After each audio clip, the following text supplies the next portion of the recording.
네, 안녕하십니까. 예, 월드쉐어의 김상훈입니다. 예, 오늘은 우리 대시 체인의 위상, 그러니까 대시 체인의 현재 위치와 상태, 이러한 개념에 대해서 한번 알아보도록 하겠습니다. 예, 오늘도 우리 이 월드쉐어의 블록체인 자문으로 계시죠. 많은 블록체인에 대한 컨설팅과 자문을 해오셨고, 현재 우리 월드쉐어의 블록체인 자문으로 계신 리암킴님과 함께 하겠습니다. 네, 리암킴님 안녕하십니까? 네, 안녕하세요. 리암킴입니다. 네, 오늘 이야기해볼 내용은 대시체인의 위상이라는 주제에 대해서 이야기를 해볼 건데요. 사실 대시체인이 이때까지 우리가 블록체인이 어떤 것인지, 그리고 역사는 어땠는지, 이 모든 것들에 대해서 다 말씀을 드렸지만, 그래서 이제 전문적인 지식을 어느 정도 갖추셨지만, 정작 우리 대체인이 어떤 코인이고 어떤 위치에 있고 어떤 강점을 갖고 있다를 아직도 잘 이해 못하시거나 설명을 잘 못하시는 분들이 계시기 때문에 오늘은 그거에 대해서 설명을 좀 드리고 앞으로 사업하시는데 참고를 하라고 말씀을 좀 드려보겠습니다. 짧고 간단하게 한번 가보겠습니다. 일단 코인은 굉장히 많은 코인들이 존재를 해요. 지금 화면에서 보시듯이 많은 코인들이 있고요. 이 코인들 뿐만 아니라 코인마켓캡에 이제 들어가시면은 한 9,300개 정도가 등록이 되어 있습니다. 많은 코인이 등록이 되어 있고요. 그리고 이더리움 기반 토큰, 뭐 다른 그 기반의 토큰들까지 생각해 보면은 사실 그 수는 수만 개가 넘어요. 마켓 이외에 또 엄청난 또 코인들이 있군요. 예, 코인마켓캡에는 등록을 해야 올라가는 거기 때문에 등록되지 않은 코인들까지 생각을 하면은 그 수는 대략적으로 잡아도 4만 개에서 6만 개 사이가 된다고 보아집니다. 엄청나네요. 네. 물론 그 모든 코인들이 다 이거 잘 되는 거는 아니기 때문에 분별을 잘하는 능력도 중요하지만 우리 대시체인은 어떤 그 코인인지 어떤 위치에 있는지 한번 보겠습니다. 일단 우리 대시체인이 어디 있는지를 보려면은 코인을 분류를 하는 기준부터 알아야겠죠. 일반적인 분류로는 사실 뭐 플랫폼 코인과 유틸리티 코인 이렇게 나누는 경우가 좀 많이 있어요. 근데 제가 보기에는 코인은 에쿼티 코인과 유틸리티 코인 이렇게 두 가지로 나눌 수 있다. 크게 보면 그렇게 관점을 보고서 와서 설명을 한번 드려보겠습니다. 일단 에쿼티 코인이라는 것은 자산 코인이거든요. 뭐 비트코인 이런 것도 에쿼티 코인이라고 할 수 있겠죠. 네. 그리고 유틸리티 말 그대로 기능성에 초점이 맞춰져 있는 코인을 말합니다. 에쿼티 코인으로 대표적으로 예를 들 수 있는 거는 뭐 스테이블 코인이 있을 수 있고요. 스테이블 코인 역시 자산이겠죠. 그리고 디파이 금융 많이 들어보셨죠? 네네. 예, 전에 강의에도 말씀드렸듯이 이런 건 역시도 자산 코인일 수 있고, NFT 많이들 아시는 이 NFT 역시도 그 자체만으로도 자산으로서의 가치를 갖지만 요즘 그 NFT 프로젝트 중에서 PFP라고 해서 그 자신의 프로필을 대체할 수 있는 그런 사진들 있잖아요. 네. 뭐 원숭이 그림이라던가 오랑우탄 그림 이런 것들이 지금 거래되고 있죠. 그런 프로젝트 PFP 프로필을 보유하고 있는 사람들에게 이 프로젝트가 기축이 되는 코인을 일정 부분 디파이처럼 지급을 합니다. 매일 지급하는 데도 있고요. 일정 분기마다 지급하는 데도 있고요. 그렇게 좀 약간 금융적인 성격, 디파이적인 성격을 띠고 있는 모습을 볼 수 있기 때문에 NFT 역시도 자산으로 볼 수 있겠죠. CBDC가 혹시 뭔지 아시나요? 글쎄요, 전혀 모르겠는데요, 저 같은 경우는. 네, CBDC 같은 경우에는 좀 생소하실 수 있는 개념인데, 오히려 더 쉬운 개념이기도 해요. 보시면, CBDC 일단 약자이고요. 뭐의 약자이냐면은 센트럴 뱅크 디지털 커런시 해서 중앙은행에서 발행한 디지털 화폐를 이야기를 합니다. 그래서 중국에서 CBDC 나온다 뭐 이런 얘기들 많이 들으셨죠? 뭐 위안화로 세계 경쟁에 앞서다 이러면서 지금 기사도 보이고요. 한국 역시도 CBDC 2단계 종료 이러고 정책연구 심포지움 개최, 많은 CBDC에 관련해서 이 정책들이 연구되고 발표되어지고 있는 모습을 볼 수 있습니다. 싱가포르도, 미국도, 그리고 인도도 이렇게 인구가 많은 지역들 그리고 강대국들 역시도 앞다퉈서 CBDC를 발행 중입니다. 이런 CBDC 역시 아까 말씀드렸던 자산 코인 중에 하나로 볼 수 있겠죠. 자, 그렇다면 유틸리티에는 어떤 것이 있을까요? 플랫폼 코인, 다크 코인, 결제 코인, 데이터 코인 등이 있는데 플랫폼 코인은 뭐 일단 플랫폼 코인에 대해서 설명하기 위해서 다음 화면을 좀 보실게요. 일단 뜻 자체는 한 3가지 정도가 더 있기는 해요. 뭐 플랫폼을 카카오나 뭐 유튜브 이런 소프트웨어다 그렇게 보는 견해도 있고요. 아니면은 윈도우나 그런 맥같이 그 운영 체제다 그렇게 보는 견해도 있고요. 그런데 저는 이 뜻이 우리가 암호화폐 시장에서 사용하는 그 플랫폼의 뜻과 가장 부합하더라고요. 구획된 땅과 형태의 합성어로 된 구획된 땅의 형태를 의미한다. 즉 경계가 없던 땅이 구획되면서 계획에 따라 집이 지어지고 건물이 생기고 도로가 생기듯이 용도에 따라 다양한 형태로 활용될 수 있는 공간을 표현한 단어다 라고 설명을 하고 있는데요. 네이버 지식백과에서 이 표현이 암호화폐 시장에서 플랫폼과 가장 부합하는 설명이 되겠죠. 여기 설명과 같이 플랫폼 같은 경우에는 어떤 디앱이든 어떤 사업이든 다 실을 수 있는 그런 땅과 같은 존재예요. 그렇기 때문에 이 플랫폼 코인은 우리가 앞서 그 종류를 분류했었던, 자 뒤로 한번 보실까요? 뭐 스테이블, CBDC, 뭐 다크, 결제, 금융, NFT, 데이터 이런 것들을 총망라해서 다 들어갈 수도 있는 거예요. 플랫폼 코인 자체는요, 기축이 되는 코인 하나와 지금 여기에서 설명된 스테이블 토큰, 뭐 NFT를 이거 만드는 뭐 토큰, 디파이를 하는 토큰, 이렇게 토큰들의 생태계를 갖출 수 있는 그런 코인을 플랫폼 코인이라고 하고요.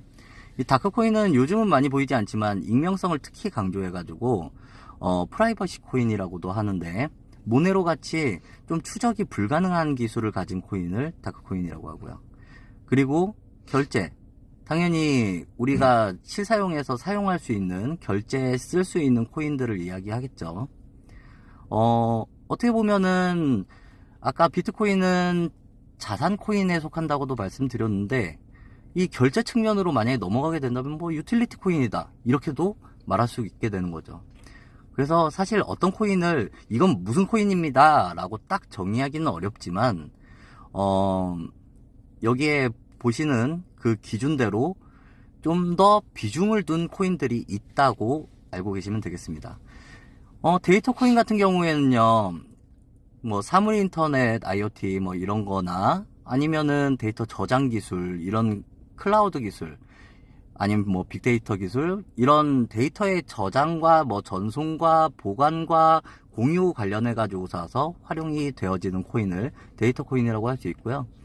뭐 간단하게 예를 들면은 사실 우리 병원에서 CT 촬영 같은 거 했을 때 네네. 이제 CT 촬영 결과지를 갖고서 와서 혹은 그 결과 그 촬영된 촬영물을 갖고서 다른 병원에 갔을 때 그거를 지참해서 가지 않으면은 좀 연동하는 과정이 좀 힘들거나 그런 것을 좀 경험해 보셨을 거예요.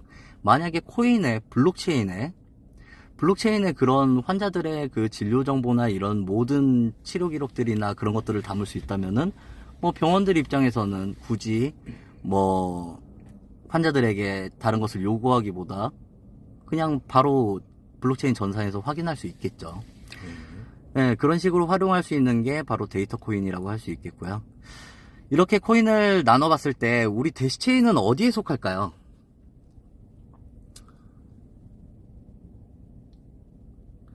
플랫폼에 속할 수도 있을 것 같고, 예.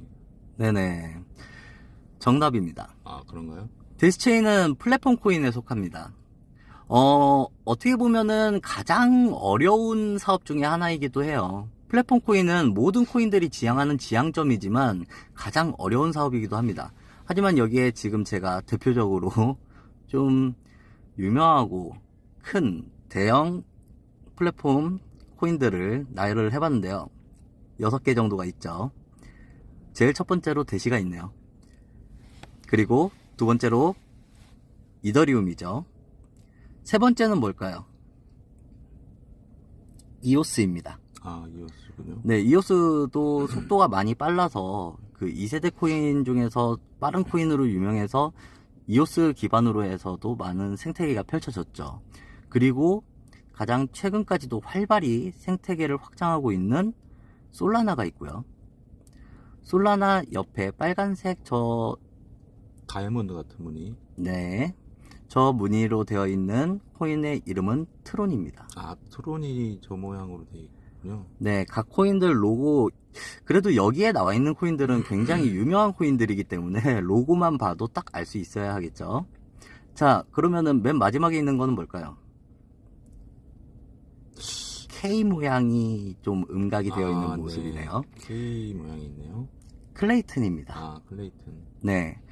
이렇게 플랫폼 코인의 대표적인 예시를 지금 들어봤는데, 사실 이 플랫폼 코인들 중에서 우리가 가장 쉽게 알 수 있는 건 사실 뭐 이더리움이나 뭐 이오스나 이런 코인들도 유명하지만, 우리 한국인들 입장에서는 카카오가 제일 접근하기 쉽겠죠. 네네. 카카오 하면은 정말 이제 대기업 반열에 올라선 명시상부 대기업인데요. 대기업에서 발행한 클레이튼. 클레이튼은 어떤 모습인지 한번 보겠습니다. 이렇게 많은 파트너사들이 있고요. 이렇게 D앱 생태계도 많이 갖춰져 있습니다. 각 분야별로 해가지고 몇 개씩 있죠. 여기에서 서비스 파트너스라고 되어 있는 이 모든 이 회사들이 전부 D앱을 운영하고 있다고 보시면 되겠습니다. 일단 아까 전에 말씀드렸듯이 플랫폼이라는 것은 결국 땅 위에, 아무것도 없는 땅 위에, 구획된 땅 위에 집을 짓는 과정이라고 말씀을 드렸는데, 우리 대시체인 같은 경우에는 최고의 목수들이 있어요. 일단 뭐 코인은 탈중앙화되어 있으니까 주인 자체는 없겠죠. 주인 자체는 없지만 그 집을 지어놓은 사람은 있습니다. 집주인은 없지만 지어놓은 사람은 있는 거죠. 일단 지어놓은 사람은 제이슨 팝이라는 사람인데요. 대시체인 기술 총괄이기도 하지만 과거에는 닌텐도나 중국의 이런 대형 첨단 기업들의 CTO를 역임했던, 뭐 CTO라고 하면은 기술 관련해서 최고의 총괄 책임자, 이렇게 보시면 되겠습니다. 아, 네. 네. CEO는 뭐 운영 관련해서 최고 책임자겠죠. 일단 CTO를 할 정도이면은 기술적인 면을 전부 다 빠삭하게 알아야 돼요. 제가 지난 시간에도 말씀드렸지만 블록체인 같은 경우에는 블록체인 기술하고 게임 기술하고 비슷하기 때문에 블록체인의 초기 개발자들은 대부분 게임 출신에서 넘어온 경우가 많다라고 말씀을 드렸었는데요. 게임도 역시 마찬가지잖아요. 게임 속에도 화폐가 있고 그렇죠. 서로 교환하기도 하고 아이템 역시도 교환하기도 하죠. 그리고 당연히 아이템 희소한 게 있다면은 그게 복사가 돼서도 안 되겠고요. 어떻게 보면은 암호화폐의 생성 과정이랑 비슷하다라고 이야기할 수 있는 부분들이 있기 때문에 암호화폐 전문 기술자들은 상당 부분 게임에서 넘어오신 분들이 많습니다. 그런 입장에서 봤을 때 닌텐도에서 이렇게 기술 총괄했던 사람이다. 그러면 어느 정도 기술력을 갖고 있을지 짐작이 되실 거라고 생각합니다. 현재는 세로메인넷을 프로젝트를 운영하고 있기도 하고요. 우리 대시체인의 기술 총괄은 이렇게 많은 일들을 했던 사람이라는 것을 말씀을 드리고, 그 아래 보시면은 블록체인 생태계 전문으로도, 그리고 기술 총책임자로도, 핵심 기술 연구자로도 정말 유명한 사람들이 포진해 있습니다. 자, 아까 말씀드렸던 클레이튼에서 하고 있는 디앱 서비스들은 굉장히 많이 있었지만, 대시체인 역시도 디앱 서비스가 있긴 있죠. 대시체인 역시도 디앱 서비스가 있긴 있는데 이렇게 딱 아직은 3개밖에 없죠. 앞으로도 수많은 디앱들이 추가 가능하겠지만, 이게 디앱이 많다고 좋은 건 아니에요, 사실. 유저가 많아지면은 그에 상응하게 많은 서비스들을 제공하는 게 맞긴 하지만, 대시체인은 지금 현재 이 정도 디앱을 확보하고 있어도 운영에 충분히 문제없는 상태이죠. 자, 다음 그 뉴스들을 이렇게 보시면요, 이름값 믿고 샀는데 땡땡땡땡땡 해가지고 제가 가려놨는데, 이 대기업에서 만든 코인들이 순환시대래요. 왜? 네. 여기 보시면은 작은 스타트업들보다 못한 운영을 했다라고 적혀있죠. 운영적인 측면에서 대기업들은 지금의 스타트업들조차도 따라잡을 수 없을 정도로 방만하고 운영이 제대로 되고 있지 않은 경우가 많습니다. 자, 오른쪽 글 빨간 줄 쳐져 있는 모습을 보면요, 스타트업이 운영하는 코인들의 경우 거래소 측에서 엄격한 잣대를 들이댔던 게 사실이다 라고 모 크립토 자문 위원이 말씀하신 건데요. 실제로도 거래소에서 대기업들이 우리 상장할래 그러면은 사실 심사가 그렇게 까다롭지가 않아요. 유통은 어떻게 돼 있냐, 세일은 어떻게 돼 있냐, 이거 생태계 유저는 몇 명이냐, 이런 거 대기업이 하고 있는데 굳이 따질 필요가 없겠죠. 그렇기 때문에 거래소 입장에서는 대기업이 한다 그러면 알겠어, 오케이, 그냥 들어와 하고 이거 받아줄 수 있는 반면에, 스타트업은 다 증명해내야 돼요. 법적으로 어떤 문제가 없는 코인이며, 지금 이 코인의 소스 코드는 어떻게 되어 있는데, 이것은 어디에 그 확인을 받은 거고, 감사를 받은 거고, 그런 심사부터 해가지고 팀은 어떻고 막 전부 엄청 많은 분야에서 엄격한 잣대를 들이미는 게 사실입니다. 실제로 제시체인 역시도 그 비트렉스 상장 당시에 많은 요구사항들을 다 충족했기 때문에 상장할 수 있었던 거겠죠. 그렇다고 해서 거래소에 상장됐다, 이게 좋은 코인이다, 그렇게 반증이 되는 모습은 아닙니다만, 이렇게 대기업들 역시도 지금 여기 수많은 이 뉴스들이 다 말하고 있어요. 대기업들의 그 운영 미스로 시세가 폭락하고 바닥이 없고 그렇게 망가지고 있는 코인들이 있다고 말하고 있습니다. 자, 클레이튼 생태계 디앱 해가지고 디파이나 월렛 부분을 살펴보시면 탈중앙 거래소 덱스 기능, 그리고 던키 같은 경우에는 디지털 자산 예치 대출 이런 거 하는 서비스, 그리고 카이카스 지갑 같은 경우에는 토큰을 보관, 전송, 관리 등을 한다, 이렇게 되어 있는데, 우리 대체인 똑같이 하고 있죠. 월드쉐어 하고 있고, 메타허브 하고 있고, 월렛 운영하고 있습니다.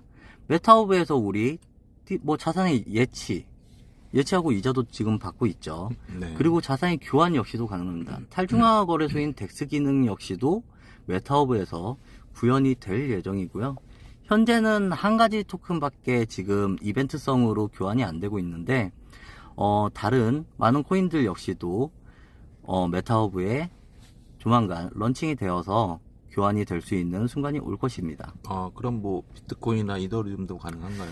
네, 물론 이 대체인이 진짜 우수한 점 중에 하나가 뭐냐면요, 솔직히 다른 코인들 역시도 속도가 빠르다, 안정성이 좋다, 이런 얘기들을 하잖아요. 네.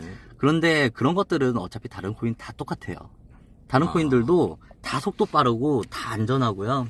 코인이 해킹당했다는 소리 사실 잘 듣기 힘들어요. 코인이 해킹당하는 경우는 사실 없어요. 네. 해킹을 당한다면요, 그 해당 지갑의 니모닉 코드나 네. 프라이빗 키를 보관하고 있는 핸드폰이나 컴퓨터나 이런 디바이스가 해킹을 당하는 경우, 혹은 중앙화되어 있는 거래소 데이터, 네.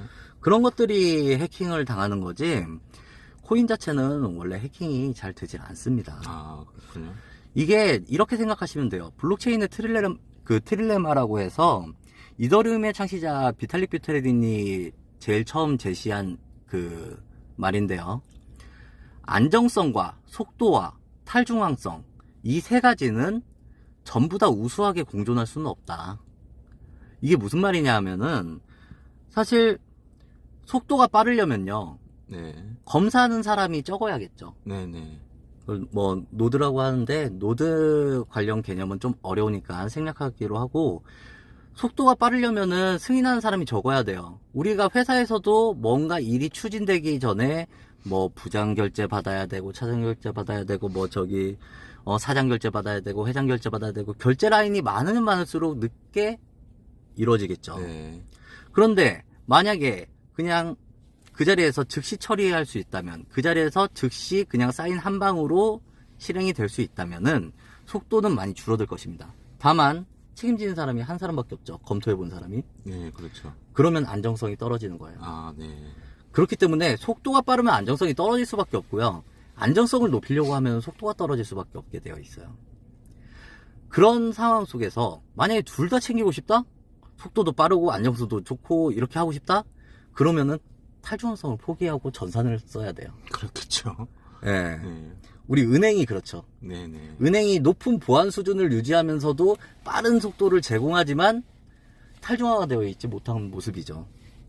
그렇기 때문에 그 세 가지가 공존할 수 없는데, 우리 대시체인 같은 경우에는 그것들이 적절히 잘 조화롭게 수준 높게 공존해 있는 모습이어서 우리가 안심하고 사용할 수 있는 정말 탈중화되어 있는 디지털 그 암호화폐라고 말씀을 드릴 수 있고요. 그리고 또 한 가지 말씀을 드릴 수 있는 거는, 대시체인 같은 경우에는 호환성이 굉장히 좋아요. 호환성이 좋다는 게 무슨 말이냐면은, 우리 일반 전산 있잖아요. 네네. 일반 전산하고 블록체인 전산하고 연결하는 게 쉽지가 않은데 그 연결도 가능하고요. 아, 블록체인과 블록체인끼리 연결도 가능해요. 그래서 아까 말씀하셨듯이 메타버스에서 비트코인이나 뭐 이더리움 이런 것도 뭐 교환할 수 있을까요? 라는 질문에 대해서 대시체인이라면 구현이 가능하다 아, 그렇군요. 라고 설명을 드릴 수 있겠습니다. 호환성이 뛰어난 게 대시체인의 기술적인 강점 중에서 가장 큰 강점이 되겠습니다. 일단 기술적인 강점도 있는 대시체인이지만 스테이블 코인이 있다는 것 역시도 굉장한 강점으로 작용할 수 있겠죠. 아까 전에 설명해서 보시면은 클레이튼 같은 경우에, 덩키 같은 경우에 일부 내용을 보시면요, 담보물의 가치를 인위적으로 높여 대량 인출하는 행위를 막는 예치 고객 보호 장치가 있으며, 뭐 가격이 정상 업데이트되지 않을 경우 어쩌고저쩌고 해서 뭐 이런 보호 장치가 있고 제공하고 있습니다 라고 설명하고 있죠. 네. 이거 왜 필요한 거냐면요, 우리가 예를 들어서 클레이튼이 뭐 지금 한 300 얼마 하죠? 300원이라고 칩시다. 그래서 300원인데 그러면 3만원짜리 물건을 사려고 그러면 클레이튼 100개 있으면 되잖아요. 네네. 그래서 클레이튼 100개로 물건을 3만원어치 삽니다. 그런데 물건을 샀는데 클레이튼이 다음날 반값이 됐어요. 네. 150원이 됐어요. 그러면은 물건을 판 사람 입장에서는 난 원래 3만원을 받아야 되는데 손해죠. 15,000원밖에 안 되잖아요. 그래서 이게 변동성이 있는 코인은 결제로 쓸 수가 없어요. 그래서 이런 막 보호 장치도 해야 되고요. 지금 여기 디지털 자산 예치해가지고 사서 담보물의 그 가치를 높여가지고 사서 대량 인출한다, 이 얘기가 뭐냐면은 맡긴 거를 가치를 막 높여가지고 일단 인출을 합니다. 그런 다음 맡긴 거가 만약에 비트코인이었다, 뭐 맡긴 거가 예를 들어서 대체인이었다고 칠게요. 대체인을 맡기고 사서 클레이튼을 가져갔으면은 맡긴 담보물 대시체인의 가격을 막 펌핑을 시켜요. 네. 그런 다음에 클레이튼을 막 많이 써요. 그런 다음에 대시체인의 가격을 또 낮춰요. 어차피 가격을 높이고 낮출 때 들어간 비용은 없잖아요. 높일 때 쓴 비용, 낮출 때 회수했으니까. 네. 그렇지만 내가 쓴 클레이트는 훨씬 더 많은 클레이트를 썼겠죠. 이런 식으로 스테이블 되어 있지 않은 코인을 사용하는 문제점들이 있기 때문에 사실 우리가 결제 서비스를 할 것이다 라는 거를 예전부터 얘기하고 있는데, 결제 서비스를 하려고 하면은 스테이블 코인의 사용이 필수적입니다. 그리고 이 스테이블 코인은요, 여기 설명에도 적혀 있지만 10년 뒤에도 100년 뒤에도 그 가치가 변하지 않게 되어 있어요. 우리가 알고리즘 스테이블 코인과 이런 담보 바탕으로 하는 스테이블 코인 지난 시간에 배워봤었는데요. 이 알고리즘 스테이블 코인, 테라 루나 사태, 어떤 사태인지 기억나시죠? 이런 알고리즘 스테이블 코인 같은 경우에는 조금씩 가치가 변할 수 있어요. 그 변화의 가치를 알고리즘으로 맞춰가는 거기 때문에. 근데 이 DKRW, 담보물을 바탕으로 한 이 DKRW는요, USDT처럼 DKRW는 투명한 원화 1대1 담보를 추구하죠. USDT는 투명한 달러 1대1 담보를 추구합니다. 네. 그렇기 때문에 1USDT는 언제나 1달러에 수렴하죠. DKRW 역시도 마찬가지입니다. 원화하고 언제나 1대1로 교환할 수 있어요. 이렇게 명확한 담보로 관리되어지는 스테이블 코인이 끝까지 살아남을 수 있는 거고, 이런 스테이블 코인 만들 수 있는 대시체인이, 갖고 있는 대시체인이 우수하다고 얘기를 할 수 있는 겁니다. 우리 월드쉐어 역시도 이런 우수한 스테이블 코인인 DKRW 갖고 사업을 전개할 수 있죠. 월드쉐어를 하시는 분들은 그래서 어떻게 보면은 되게 좋은 사업을 하고 있기도 해요. 이게 부라는 게 한 번에 팍 하고 돈을 일확천금으로 벌 수 있으면 좋지만, 사실 일확천금으로 돈 버는 거는 전에 말씀드렸듯이 로또밖에 없는 것 같고요. 다른 방법으로 돈을 벌려고 하면은 어떻게 됐던 피해자를 양산하던가 결국에는 좀 안 좋은 방법을 사용을 해야 되는데, 이 명확한 DKRW 갖고 하고 정말 착실하게 내가 한 만큼 보상받을 수 있는 월드쉐어를 하시는 분들은 정말 마음 놓고 주변 분들한테 이거 자랑스럽게 이야기를 해도 좋은 그런 사업이 될 수 있습니다. 자, 지금 여기 보시면은 이거는 클레이튼의 모 디앱의 그 세일하고 유통 관련해서 정보를 말하면서 블로그에서 장점이다 라고 소개하고 있는 부분입니다. 총 발행이 3억 4천만 개인데요. 이 중에서 초기 유통이 1억 4천만 개가 유통이 되었대요. 그러면은 3분의 1이 넘잖아요. 30% 이상 되는 비율이 풀려 있는데 클레이튼 코인 중 제일 가볍다라고 장점으로 소개하고 있습니다. 우리 대시체인은 어떨까요? 일단 10억 개 발행 중에서 지금 현재 유통되어 있는 것이 약 300만 개 정도밖에 안 돼요. 그러면은 유통량이 0.3%. 유통량이 적다는 것은요, 그만큼 가치가 높아질 가능성이 많다는 거예요. 우리가 경제학을 굳이 배우지 않더라도 생각해보면 흔하면은 싸지고, 그쵸. 귀하면은 비싸지겠죠. 구하려는 사람이 많으면은 비싸지고, 그쵸. 구하는 사람이 적으면은 싸집니다. 필요로 하는 사람이 없고 생산이 많으면 싸지죠. 공급을 많이 해놓으면요, 그만큼 많은 사람들이 필요로 해야지 가치를 올릴 수 있어요. 근데 공급 자체가 적으면요, 조금만 필요로 하는 사람들이 나타나도 가치가 금방금방 올라갈 수 있겠죠. 우리 지금 월드쉐어뿐만 아니라 우주 1356에서 대시체인하고 협력해가지고 여러가지 디앱을 출시할 수도 있을 것이고, 지금 현재 하고 있듯이 지금 현재 뭐 하고 있죠?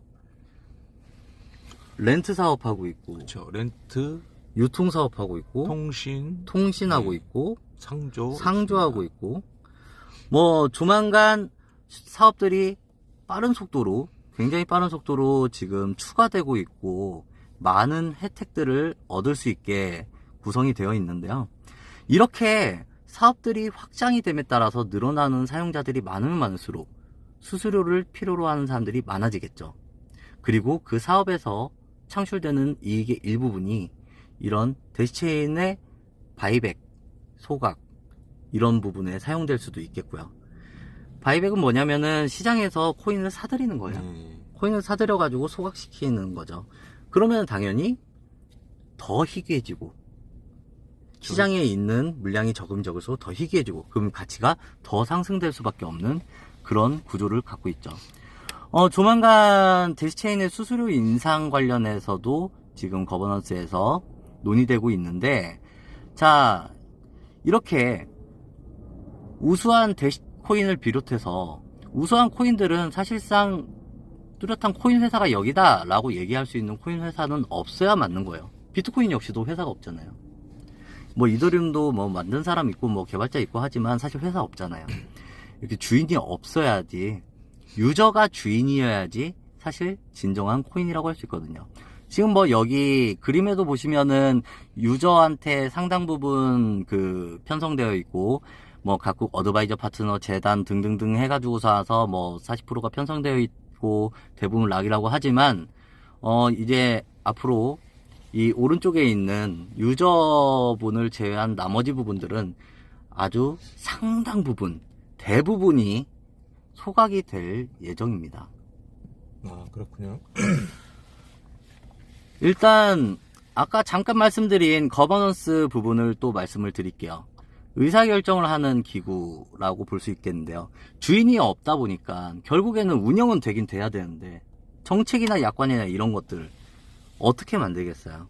결국에는 유저가 주인이라면 유저들이 만들어야 된단 말이죠. 네.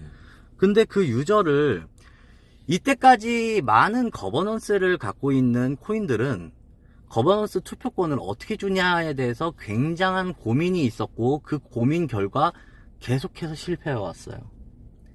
몇몇 진짜 주요한 인사들한테 주자 했더니 그 인사들이 자기들의 편익을 위해서 맘대로 활용하기도 하고, 그렇다면은 코인을 많이 산 사람한테 주자 그랬더니 코인을 많이 가진 사람한테 투표권을 줬더니 몇몇 사람들한테 코인이 대부분이 집중이 되어서 어떻게 보면은 중앙화가 돼버리는 그런 패단을 낳기도 했고요. 거버넌스를 하긴 해야 되는데 어떻게 하면 좀 더 나을 수 있을까 계속 노력해 왔어요. 디파이가 유행하던 그때부터 거버넌스 방법에 대해서 계속 논의를 해봤는데 아직도 이게 제일 좋은 방법이다 라고 할 수 있는 방법을 못 찾았었는데, 대시체인은 제안합니다. 활동에 기여한 만큼 의사결정을 할 수 있는 게 맞다. 예를 들어 볼게요. 우리 월드쉐어에서도 그 부스터라는 개념이 있잖아요. 네. 뭐 자기 산하에 뭐 A던 B던 그 실적이 뭐 어느 정도 이상이 되어야 부스터라는 계급을 획득할 수 있는데 그거에 따라서 혜택도 좀 늘어나고요. 네. 그런 부스터를 획득한 사람들이 부스터 1레벨, 2레벨, 3레벨, 4레벨, 5레벨 이렇게 부스터를 획득한 사람들이 그에 상응하는 만큼 투표권을 갖게 된다면 활동 기여에 따라서 의사결정을 하는 대체인 거버넌스가 성립할 수 있겠죠. 이렇게 활동에 기여한 사람, 플랫폼 확장에 기여한 사람, 이런 사람들이 의사결정을 해야지 사실 코인 보유량을 갖고서 와서 하면요, 그 코인 가치를 올릴 생각밖에 안 해요. 코인 가치를 올리기 위해서는 신규 유저가 유입이 되던 말던 상관없죠. 일단 자기가 갖고 있는 자산의 가치만 높이면 되니까. 그래서 뭐 예를 들어서 수수료를 한 100만 원으로 하자고 해버려도 그러면은 뭐 자기가 갖고 있는 코인의 가치는 올라가겠죠. 단 신규 유저가 그 코인 생태계에는 들어갈 일이 없겠죠. 그러면은 생태계는 당연히 파괴되겠죠. 이렇게 대시체인 거버넌스의 방법을 사용하면은 활동에 기여한 사람이 코인을 많이 갖고 있다는 보장이 없어요. 코인을 많이 가진 사람은 따로 있을 수 있는 거고요. 네. 활동에 기여한 사람이 의사결정을 하다 보니까 공동의 목표와 공익이 더 우선시 되는 거예요. 그렇군요. 활동에 기여했다. 많은 사람들한테 이 코인을 추천했고 확장에 기여를 했다. 그러면은 본인의 커리어를 올리기 위해서라도 뭐 속된 말로 욕먹지 않기 위해서라도 네. 이 프로젝트가 잘 되는 방향으로 선택할 수밖에 없다는 거예요, 정책을. 그렇군요. 그렇기 때문에 보다 더 명확한 사업 구조를 가지고요. 가장 앞선 방법의 방법을 사용하고 있는 코인이라고 할 수 있겠습니다.